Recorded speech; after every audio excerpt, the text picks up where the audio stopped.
இப்பொழுது ஐயா மதனமோகன் அவர்கள் வாங்க போங்க. உண்மையாக சொல்லணும், வைத்தியமாக சொல்லணும், ஜோதிடமும் வைத்தியமும் சேர்ந்து வரணும். இல்லை கள்ளக்காதலை பற்றி சொல்லணும், இல்லைன்னா கள்ளக்காதலை பற்றி சொல்லணும். எல்லா உயிர்களும் இன்புற்றுவாங்க. தெளிவு குருவின் வார்த்தை கேட்டல், தெளிவு குருவின் திருநாமம் செப்பல், தெளிவு குருவின் திருமேனி காணுதல், தெளிவு குருவின் திருவுருவம் சிந்தித்திருப்பது தானே. இப்போ கொஞ்ச நேரத்துக்கு முன்னால் சாமி வந்து பேசின பேச்சு இதுவரைக்கும் பேசின மாநாட்டுக்கும் இதுக்கும் வித்தியாசம் இருக்குது. ஆரம்பத்திலே சொன்னார் 100 கேள்வியாவது இன்றைக்கி போடுவேன்னாரு. எந்த மாநாட்டிலும் கேட்டிருக்க முடியாதுன்னாரு. இன்றைக்கி அப்போ தான் சொல்லி ஆரம்பித்தார். நான் அடிக்கடி அவரை வைத்தே சொல்லுவதும் உண்டு, மற்றவர்களும் சொல்வது உண்டு. அவர் பேசுவது இல்லை, அவர் உள்ளிருந்து வேறால் பேசுகிறார். அதான் உண்மை. நான் ஆர்க்கினே சொல்லிட்டேன். அவரும் ஒரு கூட்டத்தில் அது யாருன்னு சொல்லிடுங்கன்னு சொன்னார். நான் அது யாருன்னு சொல்லிட்டேன். அவங்க எல்லாருக்குமே தெரியும். சாமி பேசுகின்ற பொழுது கவனித்தீர்களே, ஆனால் அது அவர் பேசுவது இல்லை, அவர்கிட்டிருந்து வருகிற வார்த்தைகளும் எல்லாமே வேறு. அது வேறு ஒரு ஆள் பேசுகிறார். இன்றைக்கு எந்த மீடியாவிலும் கேட்க முடியாத தகவல் தான் அவர் கொடுத்தார். நீங்கள் யாராவது சொல்லுங்கள், நான் இந்த டிவியில் பார்த்தேன், இந்த யூடியூப்பில் பார்த்தேன், இந்த புத்தகத்தில் இருக்குது, எங்கேயாவது அவர் சொன்ன கருத்து இருக்குன்னு இப்போ யாராவது ஆர்கியூ பண்ண முடியுமா? ஒரு கதவு கிரிச்சுன்னு சத்தம் போட்டால் அந்த வீட்டில் ஒரு துர்மரணம் இருக்குது, இது யாராவது கேட்டிருக்குமா? எங்கேயாவது கேட்டிருப்போமா? இன்றைக்கி அவர் சொன்னார், நிறைய பேசுவையா இன்றைக்கின்னார். நாங்கள் தான் சொன்னோம், எங்களை கூட விட்டுருங்க, நீங்கள் இன்றைக்கி பேசுங்கம்னா. இல்லையா, சொன்னதுக்காக பேசுகிறோம்னார். சரி, திருமண பொருத்தத்தில் மனப்பொருத்தங்கிறது இப்போ நான் பேச போகிறது கொஞ்சம் டஃப் சப்ஜெக்ட் தான். அதாவது திருமண பொருத்தம் பார்க்கின்ற பொழுது உங்கள் கைக்கு வந்துடுச்சு, அது சோசியலாக இருக்கீங்கன்னு வச்சுக்கோங்களேன். பொருத்தம் பார்க்கும்போது ஒரு செக்லிஸ்ட் இருக்குது, அதை பார்க்கணும். சன்னியாசி யோகம் இருக்கான்னு பார்க்கணும். ரொம்ப ரொம்ப முக்கியமான விஷயம். சன்னியாசி சாபம் இல்லை, அது சன்னியாசி யோகம்தான் சொல்லியிருக்கு. கிடைக்காது யாருக்குமே. இந்த ஜெயின் மதத்தில் பார்த்தீங்கன்னா ஒரு பிள்ளையாவது நம்ம அந்த மதத்துக்கு கொடுத்துட மாட்டோமான்னு ஏங்குவாங்க ஜெயின்ஸில். அது ஆணோ பெண்ணோ அந்த மதத்துக்கு கொடுக்கணும்னு ஆசைப்படுவாங்க. நம்ம யாராவது அப்படி ஆசைப்படுவோமா? திடீர்னு நம்ம பிள்ளை ராமகிருஷ்ண மடத்தில் போய் சேர்ந்துக்கிறதுன்னா பூ இதுவும் போட்டு அவனை ஆசீர்வாதம் பண்ணி அனுப்ப போகிறோம் நம்ம? இல்லையே. அப்போ அந்த சன்னியாசி யோகம் இருக்கான்னு பார்த்துருங்க. சன்னியாசி யோகம் இருந்தால் அதை அப்படி தூக்கி வச்சுருங்க. அதை பார்க்கவே கூடாது, சாதக பொருத்தம் பார்க்கவே கூடாது. இப்போ ஒரு செவ்வாய் தோசை இருக்குது, காலசர்ப்ப தோசை இருக்குது, பரிகாரம் பண்ணிக்கலான்னு பண்ணலாம். சர்ப்ப தோஷத்துக்கு, இது சன்னியாசி தோஷத்துக்கு அந்த சோழியே செய்யாதீங்க. சன்னியாசியை பிடிச்சி சம்சாரி ஆக்காதீங்க. அது 1% இருந்தாலும் தூர வச்சிடணும். இது அதில் பார்க்க வேண்டிய செக்லிஸ்ட். ஆனால் அது யோகம். ஆனால் நம்ம அப்படி இல்லையே. ஒரு யோகம் இன்னொரு யோகத்தை கெடுக்கும். சன்னியாசி யோகம் சம்சார யோகத்தை கெடுக்கும், பால்படுத்தி விடும். நமக்கு அது தேவையில்லை. இப்போ மனப்பொருத்தம் இருக்கா இல்லையா, ஒரு செக்லிஸ்ட் இருக்கு. ஒரு குடும்பத்தில் போய் பார்க்குறீங்க, பேசிக்கிட்டு இருக்கீங்க. உங்கள் வீட்டம்மா எப்படி இருக்காங்க? என் பொண்டாட்டி எனக்கு ரதிங்க, என் பொண்டாட்டியே எனக்கு ரதி. அந்த அம்மா சொல்லுது, என் புருஷன் எனக்கு மன்மதன். மனப்பொருத்தம் 100% இருக்கு. இந்த வார்த்தை எந்த வீட்டில் உலாவுகிறதோ வருகிறதோ அங்கே 100% மனப்பொருத்தம் இருக்குன்னு அர்த்தம்.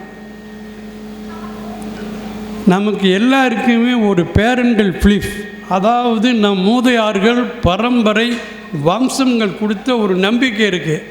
பொண்டாட்டினா அடிமை, அவளை நம்ம வேலை வாங்கலாம், அரட்டலாம், அதிகாரம் பண்ணலாம் அப்படின்னு நமக்கு நம் தாய் அவள் தாய் எல்லாரும் சொல்லி கொடுத்து வந்தது பேரண்டல் பிலீஃப்பாங்க.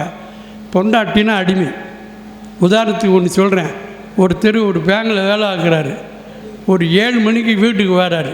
வந்த உடனே மனைவிட்டு சொல்கிறார், நான் அதான் மனப்பொருத்தம் என்னன்னு சொல்லிவிட்டு அதுக்குள்ளே போய் அப்புறம் ஜோசியத்தை சொல்லிடுறேன். அப்போ பொண்டாட்டியை கூப்பிட்டு சொல்கிறாரு, கோமதின்னு பேர் வச்சுக்குவாங்களேன். அம்மா Gomathi, I was so tired, நான் ரொம்ப இன்றைக்கி வேலை ஜாஸ்தி, ஒரு டீ போட்டு கொண்டு வாங்கிறார். 7 மணிக்கு வந்தவர். டீ போட எவ்வளோ நேரம் ஆகும்?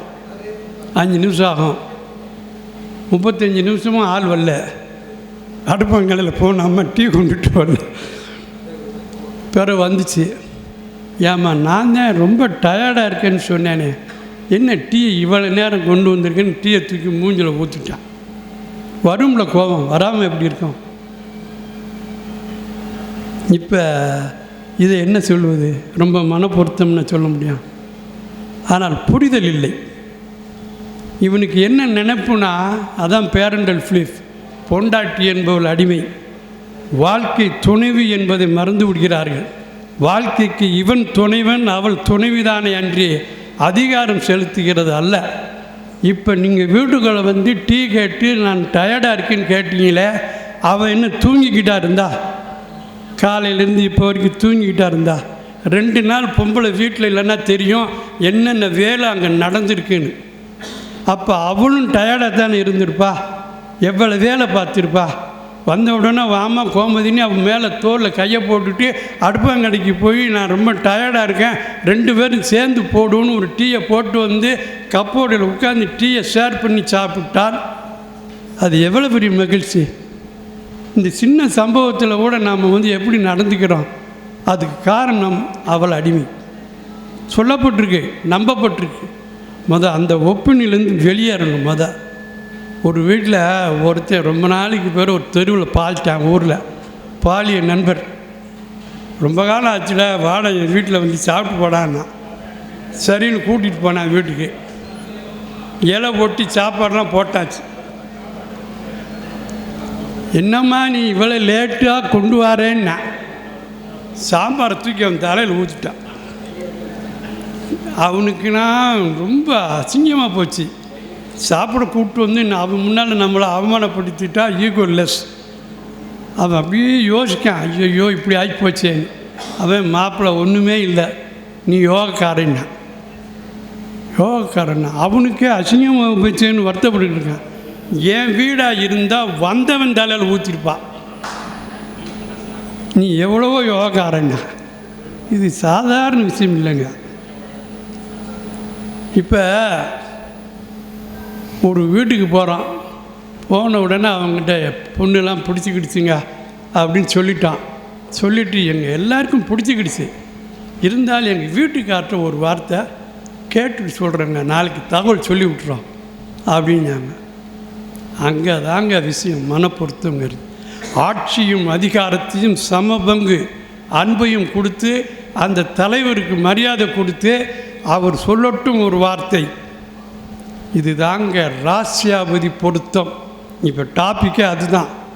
மனப்பொருத்தத்தை சொல்லக்கூடிய ஒரே பொருத்தம் ராசியாபதி பொருத்தம். ராசி ப்ளஸ் அதிபதி, ராசி வரைக்கும் வந்துடலாம். இதுக்கு 7வது பொருத்தம். இது 7னாலே கலசரஸ்தானம், ராசி கூட பொருந்திடும். ராசிக்கு ராசி ராசியாபதி பொருந்ததனால் தாங்க மனப்பொருத்தம் ஓகே ஆகும். ராசிக்கு அதிபதி இவனும் அவனும் பொருந்தணும். இப்போ உதாரணத்துக்கு ஒருத்தர் சம்பள கவரை கொண்டு வராரு. கொண்டு வந்து மனைவி கையில் கொடுத்துறாரு. அவராட்ட அவர் வேலையை பார்த்துக்கிட்டு இருக்கார். குடும்பம் நடந்துக்கிட்டே இருக்குது. செலவுக்கு வேணால் கேட்குறாரு, கொடுக்காங்க, போகிறது எல்லாம் நடந்துக்கிட்டு இருக்கு. அங்கே ராசியாவது கரெக்டாக இருக்குன்னு அர்த்தம். அதே ஆள் இன்னொரு ஆள் சம்பள கவரை கொண்டு வராரு. இவ்வளோ தான் இருக்கிறத வச்சு ஓட்டு, அவன் எல்லாத்தையும் செலவழிச்சுட்டு கொண்டு வந்து கொடுத்துட்டு போயிடுறான். அங்கே எப்படி இருக்கும்? ஒரு கொடுமையான ஒரு விஷயம் என் வாழ்க்கையில் சந்திச்சிருக்கேன். அது சம்பவத்துக்கு சொல்கிறேன், கேட்டுக்கோங்க. என் கூட பேங்கில் வேலை பார்த்த கிளர்க்கு, அவங்க அப்பா அம்மா அவர் கிளர்க்குங்கிறதுனால எனக்கு பழக்கம். தென்காசி அவங்க சொந்த ஊர். அவங்க ஊரில் ஒரு நாள் பார்க்க போகிறேன். அவங்கள பார்ப்போம்னு. அவங்க பிள்ளை குட்டி எல்லாம் வேறு ஊரில் இருக்காங்க, பேரன் பேச்செல்லாம் உண்டு. அங்கே போனேன், பார்த்தேன், பேசினேன், எல்லாம் செஞ்சுட்டு வந்தேன் வெளியே. அவருக்கு ஃபோன் பண்ணேன். என்னையா உங்கள் வீட்டில் ஏதோ ஒரு பிரச்சனை மாதிரி தெரியுதே, நான் போய் பார்த்துட்டு வந்தேன்னு. அவருக்கு 75 வயசு, ரொம்ப முக்கியமான விஷயங்க. அந்த அம்மாவுக்கு 70 வயசு.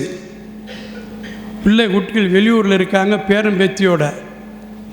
எங்கள் அப்பாவும் அம்மாவும் பேச மாட்டார்கள்னார். கொடுமைங்க. வெளியே வந்து ஆளுங்க.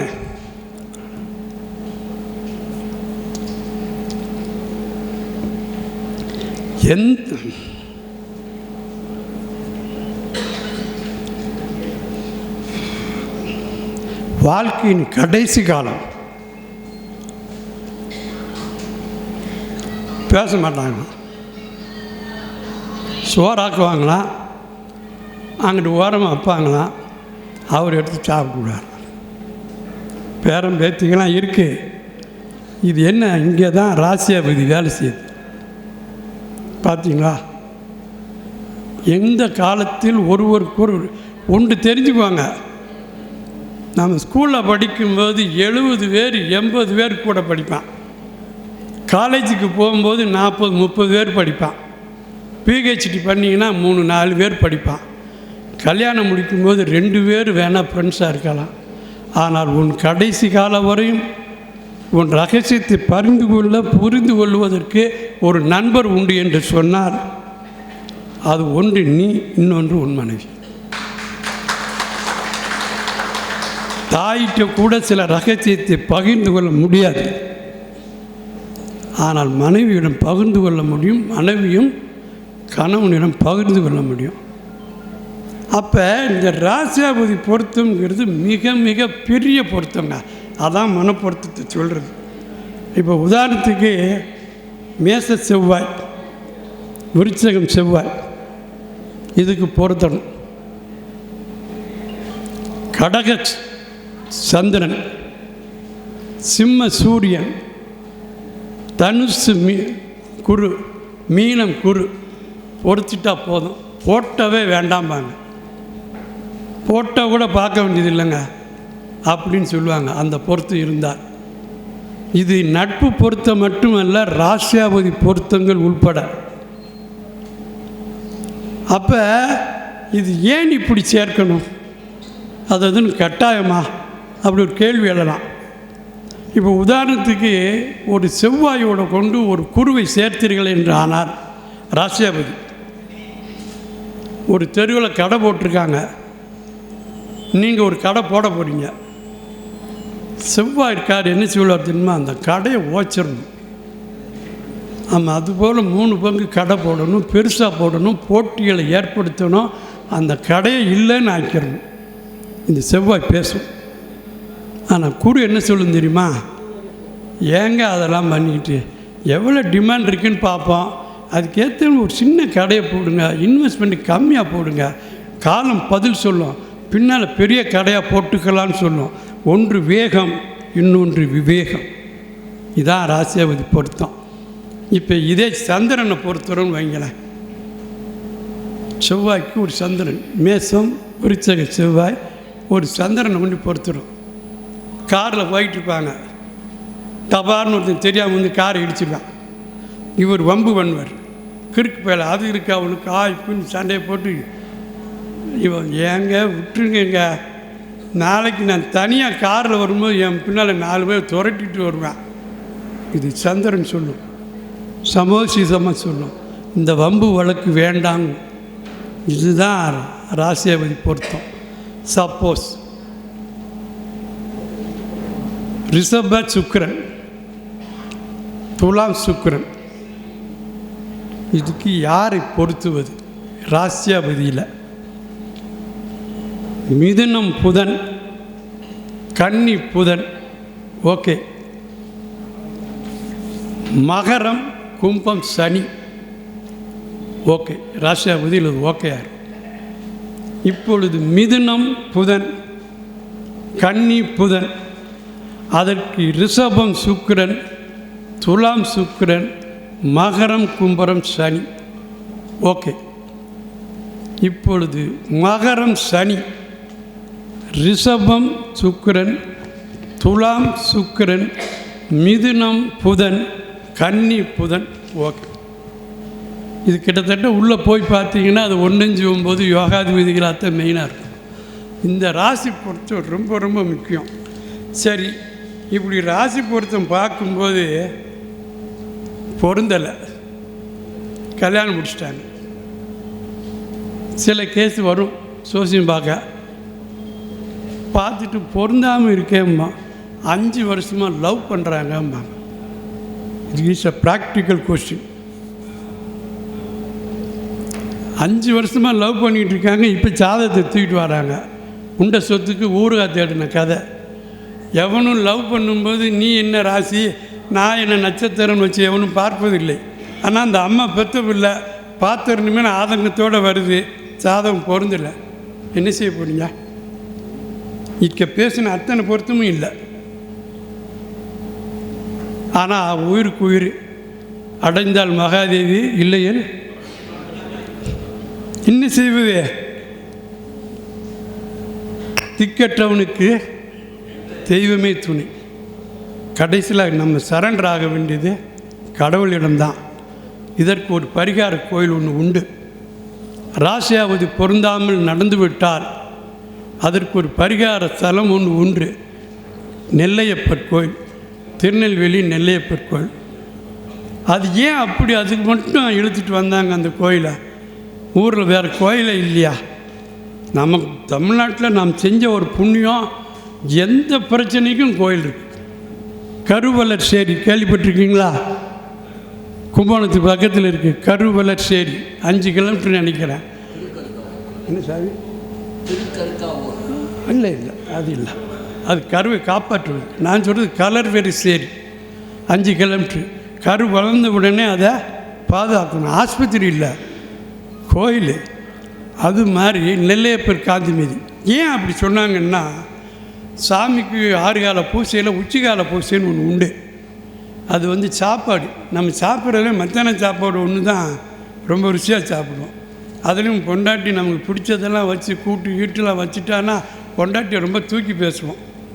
ஏன்னா சாப்பாட்டு ருசி அப்படி.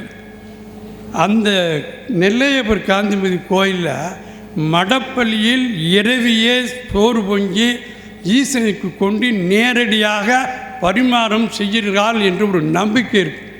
சந்தேகம் இருந்தால் நெட்டில் அடித்து பாருங்கள், கடைசியில் எழுதியிருப்பான், ராசியாபதி பொருந்தாத மனப்பொருத்தம் இல்லாத கணவன் தம்பதியர்களுக்கு இந்த கோயில் ஒரு பரிகார ஸ்தலம்னு சொல்லுவான். அதனால தான் அந்த கோயில் வந்து ஒரு பரிகார ஸ்தலம்னு சொல்லப்பட்டது. அந்த கோயிலை பற்றி இப்போ சொல்லுவது என் நோக்கம் அல்ல.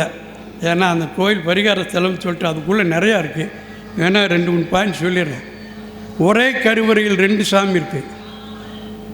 சிவன் இருக்கார், பெருமாள், பள்ளி உண்ட பெருமாள் உள்ளே இருக்கார்.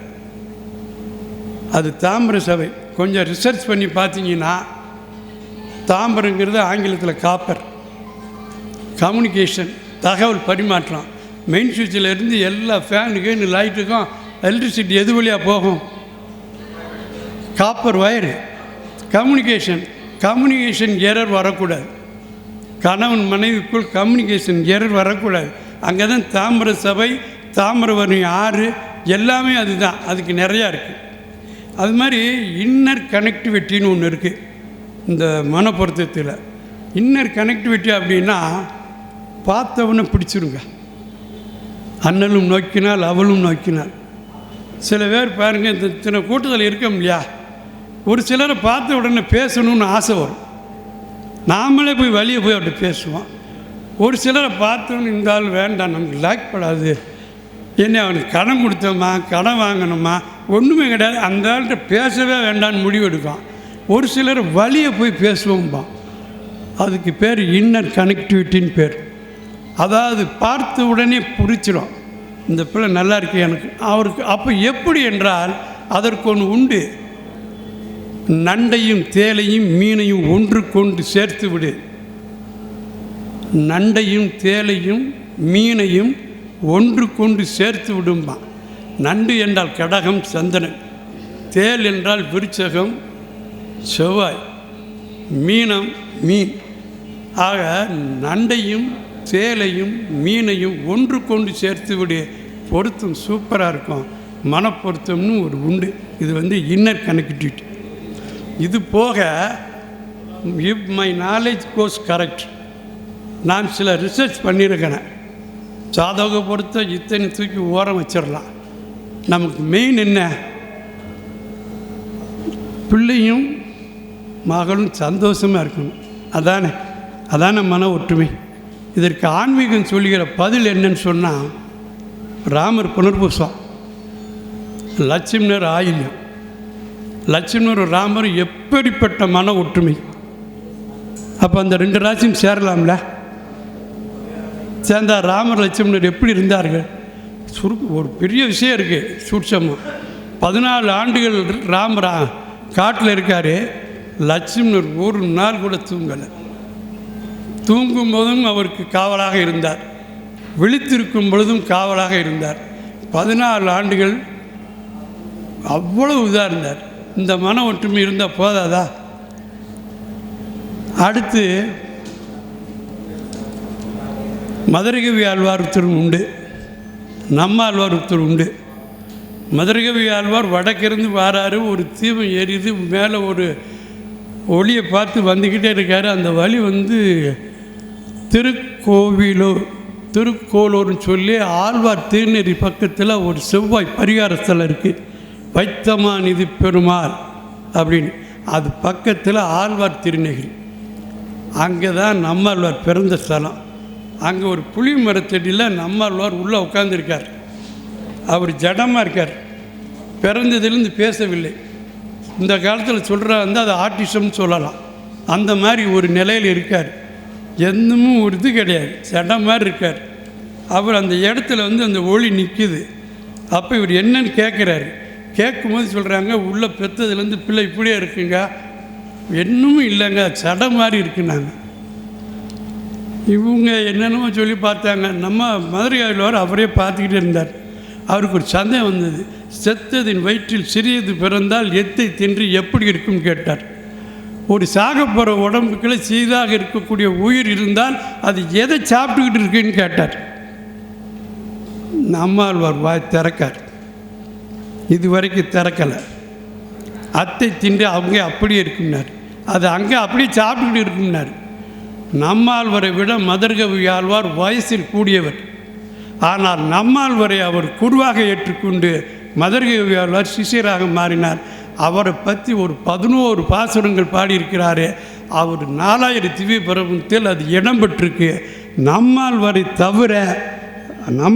தவிர அவர் பெருமாளை பற்றி பாடவே இல்லை மதுரகவி ஆழ்வார். மற்ற எல்லா 11 ஆழ்வார்களும் பெருமாளைத்தான் பாடினாங்க. இவர் நம்மாழ்வார் மட்டுமே பாடினார். ஒரு இட் வாஸ் இன்க்ளூடு. அது வந்து 4000 திவ்ய பிரபந்தத்தில் சேர்த்து கொள்ளப்பட்டது. அப்போ அந்த நட்சத்திரம் பொருத்தலாமா? தவறா? இதுதான் ஆன்மீக ஜோதிடம். பெரியாழ்வார் சுவாதி, ஆண்டாள் பூரம். இந்த நட்சத்திரம் சேர்த்த தப்பா?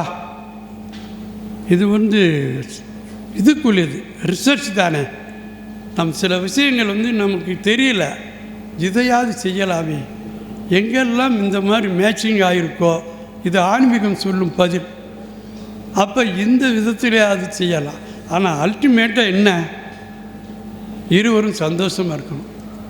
சாதகம் பொருத்தம் பார்க்க வரும்போது கேட்பாங்க, சார் இந்த அவங்களும் நாங்களும் நல்லா சாமி இன்னைக்கு அதை பேசிட்டார், சம்மந்தி பேச்சுவார்த்தை நல்லா இருக்குமா சார்? நீங்கள் இப்போ பொண்ணு பார்த்து மாப்பிள்ளைக்கு பொருத்தம் கேட்க வந்தீங்களா, உங்கள் பொருத்தத்தை கேட்க வந்தீங்களான்னு கேட்பேன். அதை விட்டுறாங்க. மெயின் எது? நம்ம கட்டி கொடுக்குற பிள்ளையும் வரக்கூடிய மருமகனும் சந்தோஷமாக இருக்கிறது தானே நம்மளுடைய மெயின் எய்மே. நமக்கு அவங்க ஒத்து போவாங்களா? நீங்கள் பேசுகிறீங்க, பேசாமல் போகிறீங்க, அது எதுக்கு தேவை இல்லையா?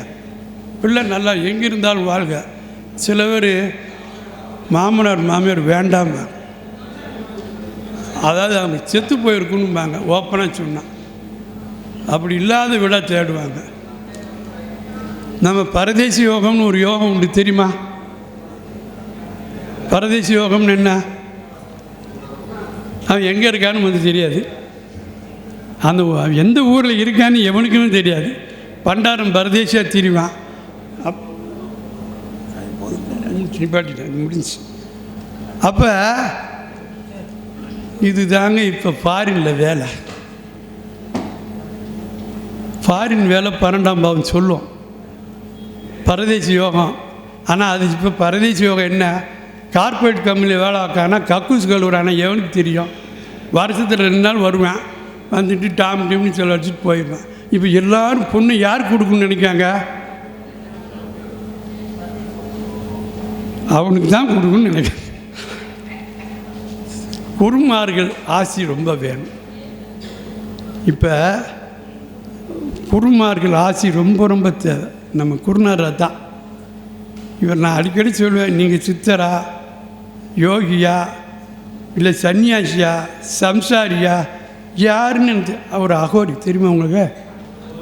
தெரியாத விஷயம் நான் அன்றைக்கி ஓப்பன் பண்ணுறேன். அவர் அகோரி நிறையா. அதாவது புண்ணியவான் ஒரு பாவம் சொல்லுவோம். அது எந்த பாவம்? புண்ணியஸ்தானம் பாக்கியஸ்தானம் எது? அவர் தாயா நமக்கு ஒரு 9ஆம் பாவம். அவ்வளோதான். வாழ்க வளமுடன், வாழ்த்துக்கள், நன்றி. தொடர்ந்து இது போன்ற நிகழ்வுகளை பார்க்க சுதர்சன் அஸ்ட்ராலஜி ரெமிடிஸ் சேனலை லைக் செய்யுங்கள், சப்ஸ்கிரைப் செய்து பெல் பட்டனை அழுத்தவும்.